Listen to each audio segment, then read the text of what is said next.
अस्सलाम वालेकुम, आपका दोस्त मोहम्मद इम्तियाज़। मेरी वीडियो को आखिर तक लाजमी देखिएगा। जब हम किसी को याद करते हैं तो सबसे पहले हमारा दिल करता है कि हम उससे बात करें। उसके लिए हमें जो तरीका ज़्यादा तेज़ रफ्तार और सूटेबल लगता है हम उस तरीके से बात करते हैं। या तो हम उसे कॉल करते हैं या मैसेज, जो ज़्यादा करीबों से वीडियो कॉल भी कर लेते हैं ताकि बात के साथ दीदार भी हो जाए। इसी तरह जब अल्लाह तबारक ताला की याद है तो हम कैसे बात करें, उसके लिए अल्लाह ताला ने हमें 1400 साल पहले तरीका बताया था कि जब भी मेरी याद आए मुसल्ला बिछा लो, तुम दुनिया के किसी भी कोने में जहाँ कहीं से भी राब्ता करोगे मुझसे फौरन कांटेक्ट हो जाएगा।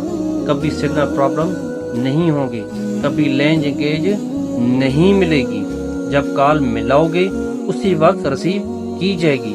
और तो सही, कॉल करो तो सही, रिसीव ना करो तो कहना, जवाब ना मिले तो शिकवा करना। जब भी कभी अल्लाह तबारक ताला की याद सताए, नमाज के लिए खड़े हो जाओ कि नमाज अल्लाह तबारक ताला से मुलाकात का जरिया है। नमाज में बंदा अल्लाह से हम कलाम होता है। मूसा अलैहिस्सलाम हम कलामी कोहितूर पर जाते थे, लेकिन हमें कोहितूर पर जाने की जरूरत नहीं।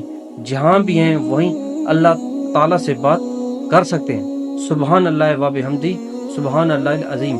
मेरी अगर ये वीडियो अच्छी लगी तो तमाम दोस्तों के साथ लाजमी शेयर कीजिएगा और मेरे YouTube चैनल इम्तियाज़ खान को लाजमी सब्सक्राइब कीजिएगा। कल एक नई वीडियो के साथ मैं हाजिर हूँगा, तब तक के लिए अल्लाह हाफ़िज़।